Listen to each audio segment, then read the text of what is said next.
Baik,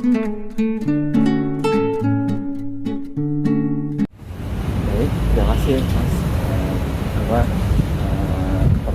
menerima wawancara dari saya. Kan nama saya Musa Landi, saya dari jurusan Filsafat. Saya berterima kasih kepada Masnya menerima wawancara dari saya pada pagi menjelang siang hari ini, yaitu wawancara terkait tentang agama Kristen. Sebelumnya Masnya Kristen Katolik Ya, gerejanya memang. Selanjutnya itu apa makna iman Katolik dalam kehidupan Masnya sehari-hari?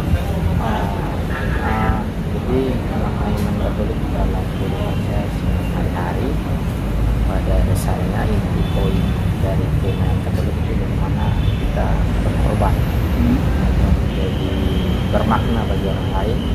Itu yang menjadi poin saya mengimani Katolik, dan itu akan dibawa ke dalam kehidupan saya. Oke, selanjutnya bagaimana pendapat Masnya tentang kasih dan pengampunannya? Seperti yang tadi saya sudah sampaikan di awal, bagaimana soal inti dari keimanan Katolik yaitu pengorbanan. Di situ juga mengajarkan soal kasih dan pengampunan ya.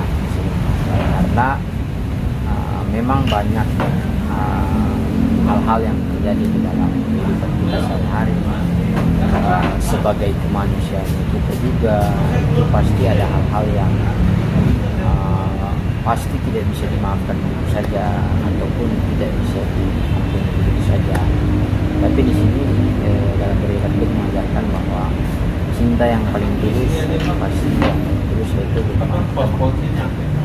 begitu kita selalu diarahkan oleh gereja, oleh para pastor, para biarawan-biarawati untuk bagaimana merawat kasih dan pengampunan itu.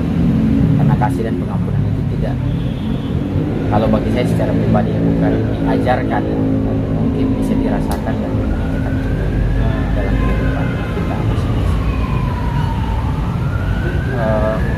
Contohnya untuk mempraktikkan, Contohnya ya dalam kehidupan sehari-hari pasti kita mendapatkan banyak ya, hal yang yang mengecewakan.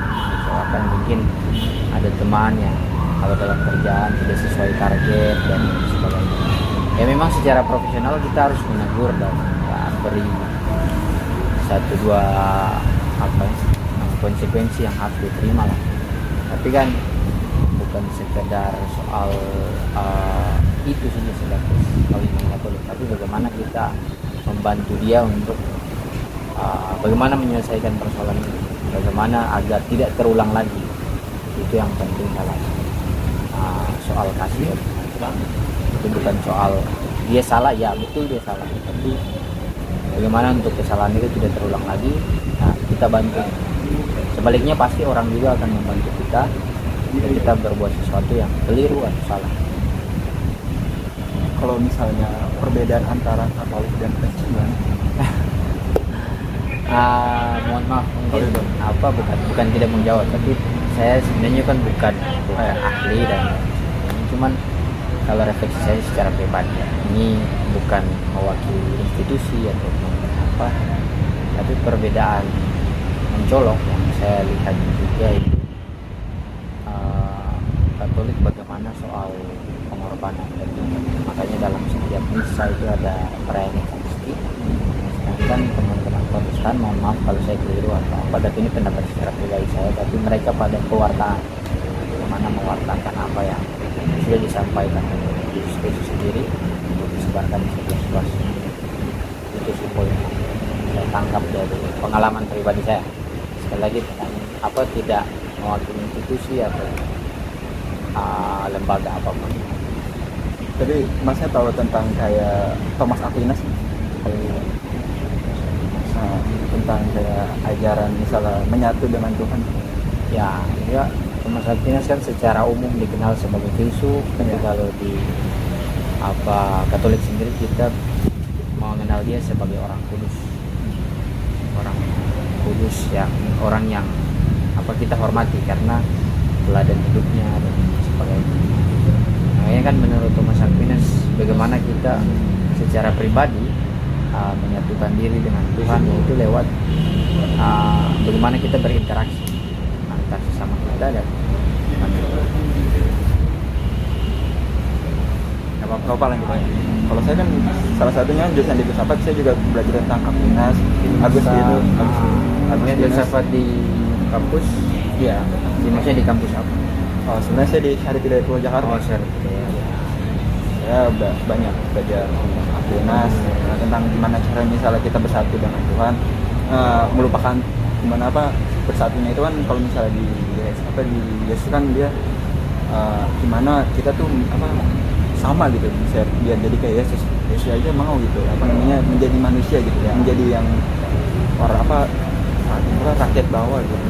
Bahkan kan dia kan orang tertinggi gitu, mau jadi orang yang sederhana gitu. Dimana orang-orang Kristen ini harus mencontohnya gitu kan. Pada dasarnya kan sebenarnya Yesus sendiri kan adalah teladan dari umat Kristiani, khususnya Katolik maupun Kristen.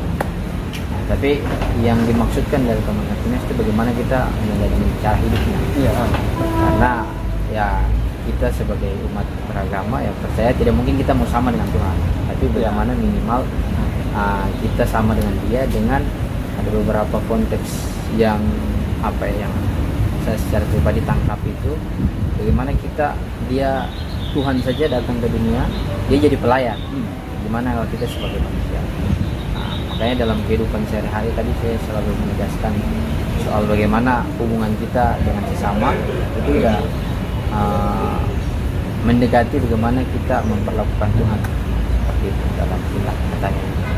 Dan itu sih yang dimaksudkan oleh Thomas Aquinas, bagaimana menyatu dengan Tuhan. Ya mungkin secara fisik tidak, tapi kita mengimani itu dengan melakukan hal-hal yang dilakukan oleh Tuhan Yesus Kristus. Jadi masa tahu nggak kalau misalnya kayak melupakan dunia atau enggak? Sebenarnya tidak melupakan dunia. Justru semakin kita mendalami atau mendekatkan diri dengan ciptaannya, itu justru lebih mendekatkan kita dalam kata Tuhan. Karena dalam ajaran Gereja Katolik juga ada beberapa ajaran-ajaran atau dogma-dogma yang saya pikir tidak hanya berurusan dengan manusia tapi juga dengan lingkungan. Contohnya mungkin pernah dengar soal Laudato Si, itu Tuhan ciptaan. Artinya bagaimana kita berinteraksi bukan cuma sesama antar manusia, tetapi dengan lingkungan sebagai bagian juga yang diciptakan oleh Tuhan. Ya, jadi poin penting saya pikir selaras juga dengan apa yang diharapkan Aquinas. Misalnya gimana kan kalau Kristen gitu, orang Kristen dalam beragama menghadapi keadaan zaman gitu. Jadi tadi makanya ada perbedaan yang saya bilang secara pengalaman pribadi, mereka fokusnya ke pewartaan. Jadi teksnya mereka itu berdasarkan pewartaan. Kalau Katolik kan beda, kalau Kristen itu pewartaannya itu yakni kitab suci. Kalau sedangkan Katolik ada 3 itu, ada tradisi, ada dogma, dan juga kitab suci lainnya. Kalau pastornya akan mengikuti ini juga. Jadi ada dogma gereja atau aturan yang dari pusat Katolik di Roma, dari kitab suci, serta ada tradisi gereja yang tidak bisa dilakukan. makasih Mas. Siap.